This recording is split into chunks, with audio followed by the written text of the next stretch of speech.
J'aimerais bien introduire Fabian. Fabian Rousse, il est doctorant en Media Lab de l'Université de Genève et il m'a raconté, je ne sais pas si c'est encore actuel, que tu fais aussi partie d'un collectif d'auteurs pour des jeux de société.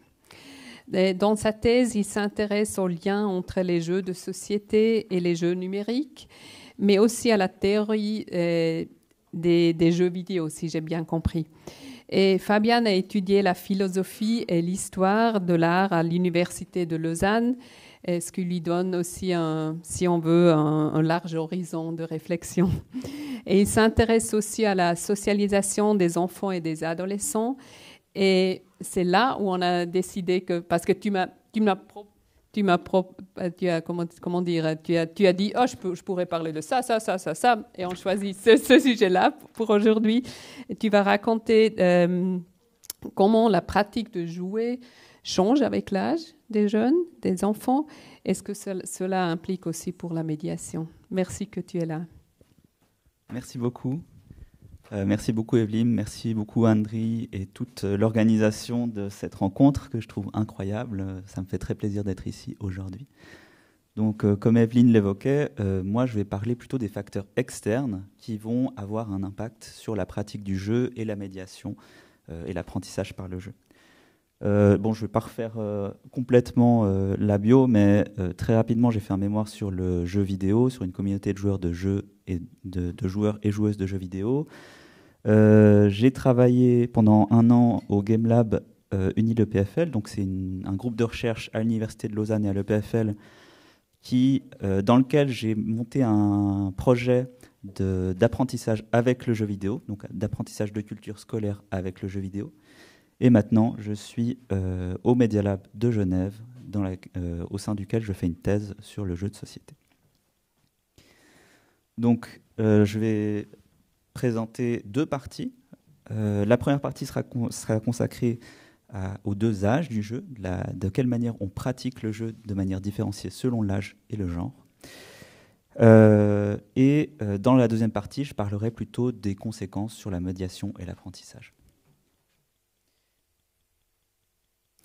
Donc tout d'abord, c'est quelque chose d'évident, mais qu'il est important de rappeler, je pense, c'est que le jeu de société, le jeu vidéo, c'est quelque chose qui est très, très divers et qui est ancré socialement.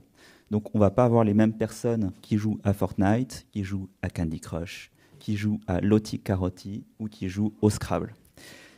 Ici, c'est une petite photo que j'ai prise il n'y a pas très longtemps d'une librairie où ils utilisaient le Scrabble pour représenter la vieillesse. Voilà. Donc, je vais vous donner 2 clés de lecture déjà pour comprendre comment les jeunes pratiquent le jeu. Premièrement, une première clé de lecture, ce serait celle de l'âge, notamment la distinction entre ce qui se joue à l'enfance et ce qui se joue à l'adolescence. Donc, j'ai mis parfois des chiffres, mais ça, il ne faut pas faire attention, c'est juste pour faire sérieux, d'accord ? À l'enfance, qu'est-ce qui se passe ? L'enfance, c'est le jeu qui est principalement pratiqué en famille. Donc, on va parler de sociabilité primaire, c'est-à-dire les parents, les frères, les sœurs, les cousins ou les gens très proches, en fait. Le jeu, dans cette situation, il est sous caution parentale la plupart du temps.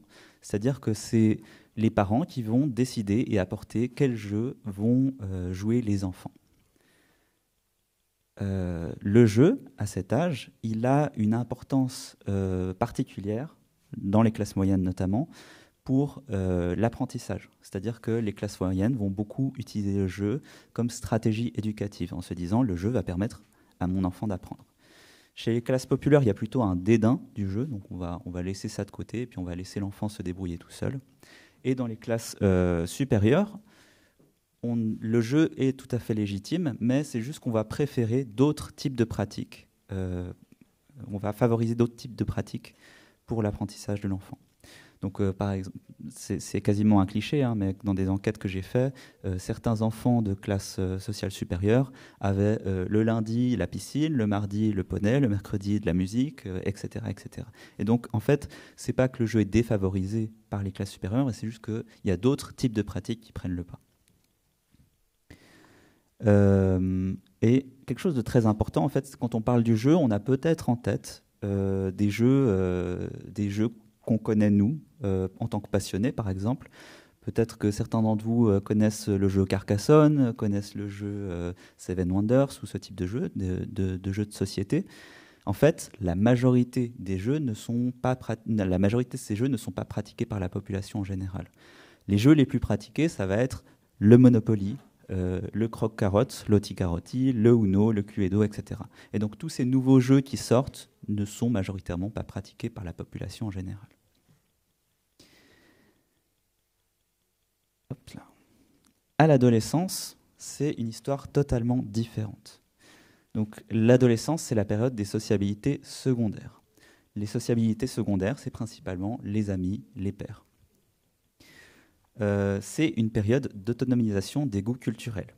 Donc on va tenter de distinguer nos goûts culturels de goûts culturels d'autres groupes sociaux, que sont ceux de la famille. On a envie de jouer de consommer des choses qui sont différentes de ce que consomment les parents. On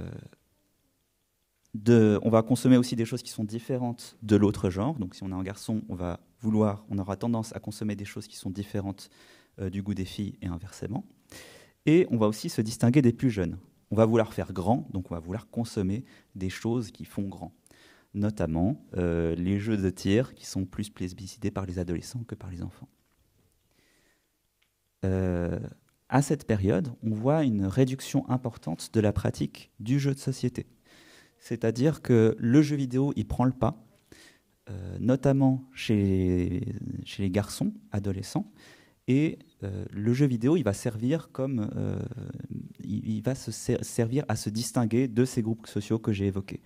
Évidemment, le jeu vidéo est moins pratiqué par les parents, et donc c'est idéal pour se distinguer des pratiques culturelles des parents. Dans ce cadre-là, les pairs, donc les amis, ont une grande importance. Ça veut dire que c'est par eux qu'on va choisir à quel jeu on va jouer. Et c'est eux qui vont nous présenter des nouveaux jeux, nous amener de nouveaux jeux. Au niveau du tableau que j'ai indiqué ici, ce qu'on voit très bien ici, c'est que la plupart du temps, en fait, quand on est jeune, donc ça c'est l'âge des personnes, ça c'est le taux de pratique. Quand on est jeune, on a énormément tendance à jouer avec les amis, avec la famille aussi un petit peu, mais ça descend très vite. Et contrairement aux idées reçues, en fait, les jeunes ont très peu tendance à jouer seuls. Et c'est les personnes les plus âgées qui jouent seules, en fait. Donc ça, c'est un petit schéma pour vous montrer un petit peu généralement ce que je viens de vous raconter. On voit que le jeu vidéo, il est très important chez les plus jeunes et il y a une décroissance très rapide au fur et à mesure de l'âge, que l'âge avance. Par contre, le jeu de société, il se maintient un peu plus dans le temps. Et ça peut être intéressant au niveau de la médiation, justement, d'avoir ça en tête. Une deuxième clé de lecture, c'est celle du genre. Quand on parle du jeu, on a tendance à penser que le jeu est pratiqué par tous les jeunes, par tous les enfants de la même manière. Mais en fait, ce n'est pas du tout le cas. Donc, on a... Voilà. Ce qui se passe, c'est que pour les garçons, comme je l'évoquais avant, le jeu à l'adolescence a une grande importance dans la construction identitaire. Donc ici, une petite citation de Romuald qui nous dit « Je ne sais pas, en fait, moi, je veux bien être avec mes parents pour regarder la télé ou pour parler avec eux, et qu'ils viennent me voir jouer en club, mais pas jouer avec eux, parce que les jeux vidéo, c'est un truc que je partage avec mes potes ou mon frère. » Du côté des filles, c'est quelque chose de très différent. Ici, on a une citation de Loli qui nous dit « J'ai toujours joué aux jeux vidéo. Ça a commencé avec mon père et mon frère sur ordinateur. Après, au collège, j'ai arrêté. Ça le faisait pas trop avec les copines. Je jouais en cachette chez moi avec ma Game Boy. J'ai repris après avec mon premier copain qui m'a mis à WoW. » Et donc, ce que Soler Benoni, elle montre très bien dans ses travaux, c'est que à l'adolescence, en fait, les filles qui jouaient aux jeux vidéo, elles auront tendance à cacher leur pratique parce que ça fait pas très bien de jouer aux jeux vidéo dans le groupe des filles. Par contre, chez les garçons, ce sera extrêmement valorisé. Une conséquence de ça dans la médiation, en fait, c'est que quand on s'adresse aux jeunes, on s'adresse à un certain type de population, mais on ne peut pas s'adresser à toute la population en général. On ne va pas pouvoir faire jouer aux jeux vidéo de la même manière on ne va pas pouvoir attirer le même type de public quand on propose le jeu vidéo, par exemple, à l'adolescence. On voit que ça a une conséquence aussi sur les genres de jeux joués. Donc, je précise déjà d'emblée, ça c'est la conséquence de stéréotypes de genre. De la même manière que quand on offre des poupées aux filles et plutôt des fusils en jouets aux garçons, c'est le résultat de processus sociaux et de stéréotypes de genre. Donc, au niveau de la distinction entre garçons et filles, il y a des écarts dans les genres de jeux pratiqués et dans les manières de pratiquer les jeux. Donc, par exemple, on voit que les jeux de tir à la première personne sont extrêmement plébiscités par les garçons. Du côté des filles, en fait, quasiment pas. On a un écart extrêmement important de 52% dans la pratique de ce type de jeu. Inversement, les jeux de danse sont un peu plus équitablement pratiqués, donc les jeux comme Just Dance, etc. Les jeux de simulation de vie, comme les Sims, sont beaucoup plus pratiqués par les filles. Ça, on peut le rattacher vraiment à la socialisation. En fait, les Sims, en fait, c'est le jeu de la poupée un peu plus évolué, si on le veut. Voilà. Donc, quelles conséquences pour la médiation ? À l'enfance, il y a une grande importance des parents comme guide culturel. Donc, c'est à eux principalement qu'on va devoir s'adresser si on veut faire jouer à nos jeux qu'on a développés dans un cadre de médiation culturelle. Le jeu de société, comme le jeu vidéo, est plutôt le bienvenu, même s'il faut réussir à convaincre les parents que le jeu vidéo n'est pas négatif. Et ça, c'est toute une autre question. À l'adolescence, par contre, c'est l'importance des amis comme guide culturel.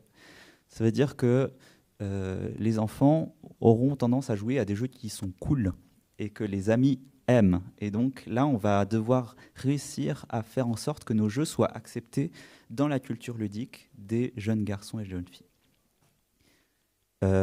Donc, comme je le disais, c'est une pratique qui est beaucoup plus autonome de la famille. Et une précaution à prendre, c'est que le jeu vidéo n'intéresse pas tout le monde de la même manière. Notamment les filles et garçons, les plus jeunes et les plus vieux.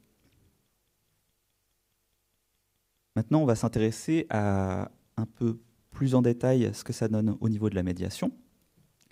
Donc, je suis désolé, je suis sociologue, je suis obligé de piquer un petit peu.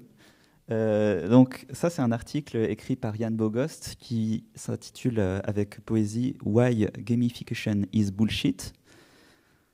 Dans cet article, en fait, il critique énormément, ça date d'il y a plus de 10 ans, donc ça commence à dater, hein, je vous rassure. Il critique un peu ce mouvement de gamification où, en gros, il y a des sociétés de communicants qui ont tendance à produire des jeux de faible qualité. Parce qu'en en fait, on n'a pas encore les outils pour évaluer l'efficacité de ce type de jeu. Et donc, ça donne des jeux qui sont injouables, qui sont joués par personne, mais qui satisfaisent, en fait, qui rendent, enfin, les commanditaires sont satisfaits par ce type de jeu parce qu'ils n'arrivent pas à reconnaître la qualité d'un jeu. C'est ce qu'exprime très bien Julien Hanard, qui dit que les créateurs ne sont pas forcément à pointer du doigt.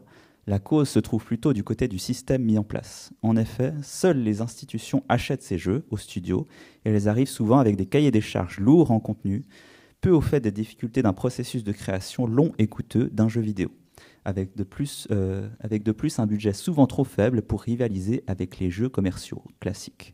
Résultat, des jeux régulièrement boiteux, inaboutis techniquement et trop scolaires pour être efficaces. D'un autre côté, on a cette image qui est souvent remise en avant quand on parle des jeux éducatifs. Vous arrivez à comprendre la métaphore. Donc c'est qu'on va cacher un contenu sérieux et qu'on va mettre par-dessus un petit peu de chocolat en se disant que ça passera mieux. Les enfants, les jeunes ne sont pas bêtes, ils reconnaissent très bien ces stratégies. Voilà. Mais c'est vrai qu'on peut se demander, est-ce que le jeu est compatible avec l'apprentissage ou la transmission de connaissances ? Parce que qu'est-ce qui fait que le jeu est fun ? C'est justement que c'est un espace qui est Là, je reprends un petit peu les définitions de Roger Caillois que Andri avait évoquées un peu plus tôt. Donc le jeu, c'est quelque chose de libre, de séparé, d'incertain, d'improductif, de réglé, de fictif.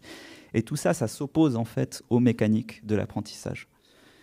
Donc quand on crée un jeu pour l'apprentissage, je pense que le plus important, c'est de réussir à ne pas faire semblant que c'est un jeu fun, mais d'accepter totalement le fait que c'est une activité pédagogique d'apprentissage, que c'est quelque chose de sérieux, mais que les enfants peuvent quand même trouver du plaisir à réaliser ces activités pédagogiques.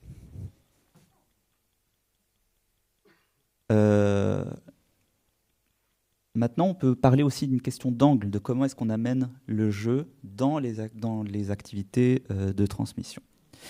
Donc, on peut partir du jeu pour sensibiliser au patrimoine bâti, ou bien on peut partir du patrimoine bâti pour sensibiliser au jeu. Je vais illustrer ça tout de suite. Donc, un grand exemple cité qui est assez récent, c'est le jeu Assassin's Creed Origins. Donc ça, c'est un jeu d'un énorme studio d'Ubisoft. C'est un jeu qui est vendu à des millions d'exemplaires et qui a intégré au sein de son mode de jeu un mode touriste où en fait on enlève tout ce qui est ludique et on permet uniquement à l'avatar de se balader et de découvrir le monde qui a été modélisé. Évidemment, quand on veut parler du patrimoine bâti suisse, c'est un peu plus problématique. Parce qu'on n'a pas on a très peu de jeux en fait, qui montrent la Suisse ou le patrimoine bâti suisse. À une exception près, moi c'est un jeu que j'ai beaucoup apprécié, qui est Moondown.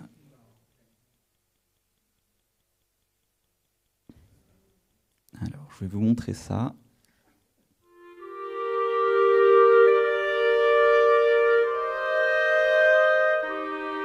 The chapel was the very first thing I modeled for the game, I think. I started kind of basically creating this small piece of world where there's a chapel. I didn't really have an idea of the whole thing yet.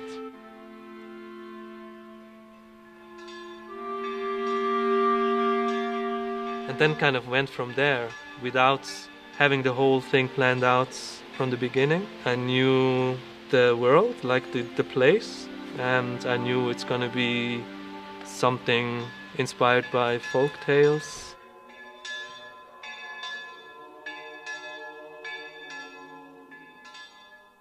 Yeah, the ceiling is very beautiful.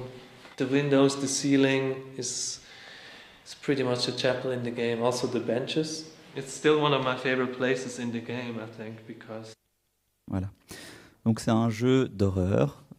Du coup, il y a des problèmes toujours avec ce genre de jeu qui transpose des bâtiments ou des espaces réels dans des jeux, parce qu'il y a toujours une espèce de traduction qui se fait quand ces espaces sont ludifiés.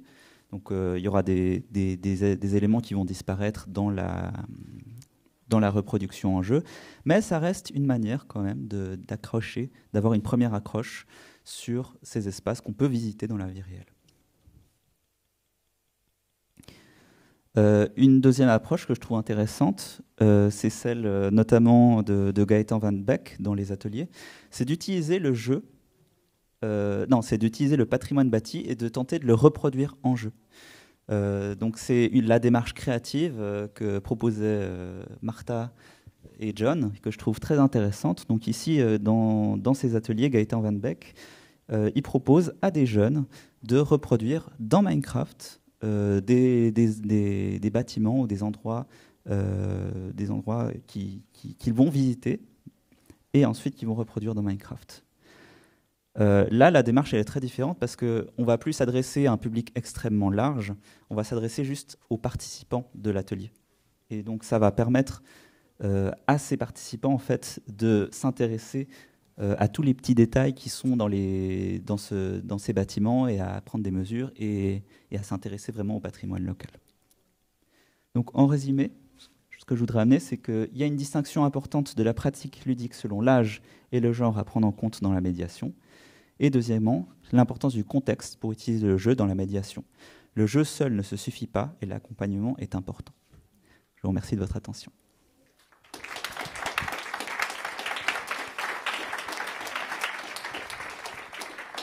Un grand merci Fabienne, c'était très passionnant. Je regarde dans le public et il y a déjà quelqu'un. Merci beaucoup pour la présentation, c'était vraiment passionnant. Je ne sais pas si c'est deux questions ou si c'est une qui découle de l'autre, mais en gros, de ce que j'aurais pu bien comprendre, c'est que le serious game a vocation d'être éducatif, ne peut pas être fun, en quelque sorte, ou va pas donner envie à des gamins à l'école qui ont joué à un jeu de vouloir jouer après à la maison ou avec leurs amis à l'extérieur, ou beaucoup moins. Exactement. C'est ça. Mais est-ce qu'on peut dire, OK, il n'y a pas la vocation d'être éducatif, mais quand même, à minima, sensibiliser, on est sur un jeu complètement fun, mais qui sensibilise, où on voit qu'il y a des mécaniques qui font que si tu perds parce que tu n'as pas entrepris telle ou telle action, tu te dis que j'aurais peut-être dû faire autrement et en fait, je peux le transposer dans la vraie vie. Supposition. Oui, c'est un curseur à placer qui est assez délicat. C'est qu'il faut que le jeu soit suffisamment intéressant à jouer, mais qu'en même temps, il ne perde pas son côté transmission, éducation. Mais ce curseur, il est extrêmement difficile à positionner, moi, je trouve, dans les jeux à vocation sérieuse. Et là, en l'occurrence, est-ce que tu aurais un exemple de jeu qui aurait réussi à atteindre... Moi, j'aurais tendance à dire en fait que ce type de jeu peut être bien, mais uniquement s'il est dans un contexte d'enseignement, dans un contexte de transmission, de médiation, où il y a des gens qui peuvent accompagner les jeunes dans cet apprentissage. Et c'est par l'extérieur qu'on va pouvoir faire en sorte que ces jeux soient efficaces, en fait.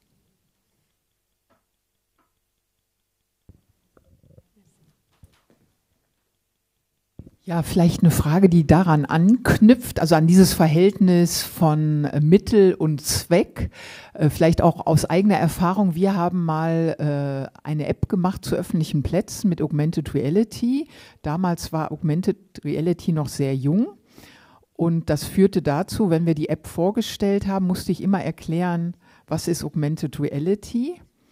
Und mein Chef hat sogar gesagt, Claudia, du sollst nicht über Augmented Reality sprechen, wir möchten etwas über öffentliche Plätze vermitteln. Bleibt man dann also besteht auch die Gefahr, wie dass man beim Spiel hängen bleibt? Also wie viel Aufwand geht dann daran, irgendwie das Spiel zu erklären oder das Spiel zu machen? Und wie groß ist noch der Anteil des Inhalts, den man vermittelt? Also wie viel Zweck ist dann sozusagen auch noch dabei?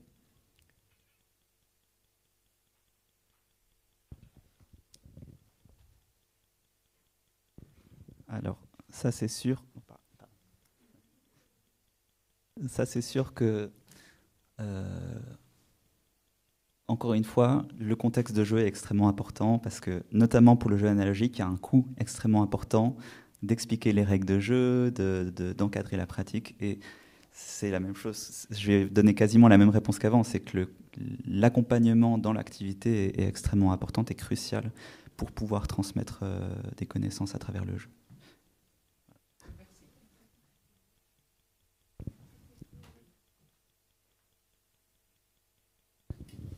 Ja, nochmal auf Deutsch. Wenn ich das richtig verstanden habe, was du gezeigt hast, eben, dass es einen großen Unterschied gibt, ob Kinder oder Adoleszente das Spiel spielen, dann denke ich, wird es ja auch ein Thema sein in der Schule, dass man wahrscheinlich die Adoleszenten anders ansprechen muss als die Kinder.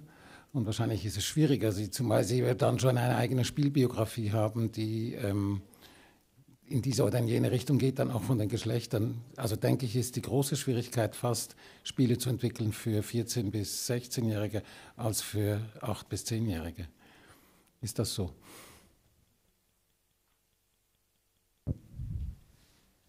Complètement, ouais, c'est là où je voulais en venir. C'est que le jeu, ça n'intéresse pas tout le monde, comme vous disiez.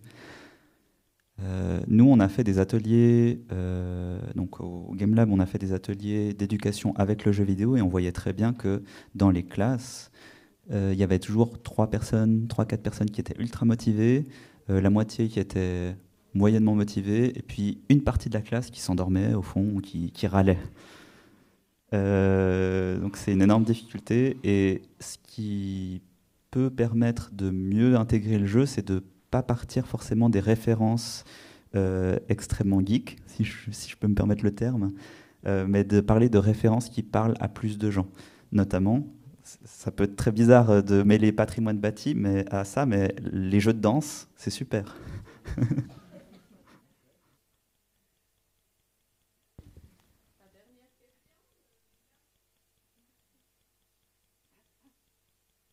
Herzlichen Dank für diesen Vortrag.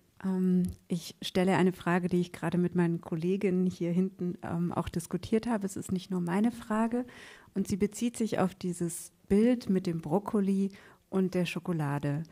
Und ich muss dazu sagen, ich arbeite an einer pädagogischen Hochschule, ich bin Pädagogin und ich finde es immer interessant, wie oft Didaktik oder Pädagogik oder Inhalte des Unterrichts als langweilig wahrgenommen werden, während sozusagen die Schokolade dann sozusagen der Fun-Part oder der lustige Part ist.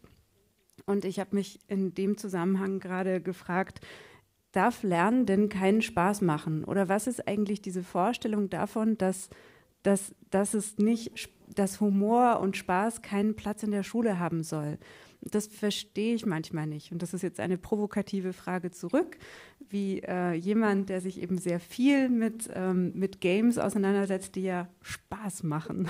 Erstmal, weil das ja Teil ihrer Verkaufsstrategie ist, wie die eigentlich dann in der Schule ankommen. Und gleichzeitig das mit dieser Beobachtung, dass manchmal etwas, was in die Schule kommt, dann automatisch langweilig wird, weil es Schule ist. Also manchmal wird es ja dann uncool. Also mein Lieblingsbeispiel ist, die Musik, die ich in meinem Musikunterricht gehört habe, die war für mich verbrannt. Also ich habe das, was ich in der Schule gehört habe, da in meiner eigenen Schulzeit, das wollte ich nicht mehr zu Hause hören. Das ist nicht cool. Ja, danke. Bon, il y a toujours une question de distinction comme vous disiez, tout ce qui est enseigné à l'école, c'est la même chose que pour l'autonomisation des groupes, des goûts culturels. Tout ce qui est enseigné à l'école devient ennuyant, ce qui est dommage. Je suis d'accord. Concernant le fait que l'apprentissage ne puisse pas être amusant, moi je suis tout à fait d'accord que l'apprentissage peut être amusant. Mais on est pris aussi dans des structures scolaires qui font qu'on n'a pas forcément la possibilité de développer un apprentissage fun, amusant, et on est très cadré par la structure scolaire en fait. Quand on amène des activités de jeu, par exemple, de mon expérience, c'est toujours les enseignants qui ont envie d'intégrer dans leur parcours, dans leur scénario pédagogique, quelque chose de fun, mais c'est toujours une parenthèse. Et moi, ce que je trouverais très intéressant serait justement de construire des scénarios pédagogiques de A à Z qui ont des choses, des approches beaucoup plus entraînantes et amusantes en fait pour les enfants.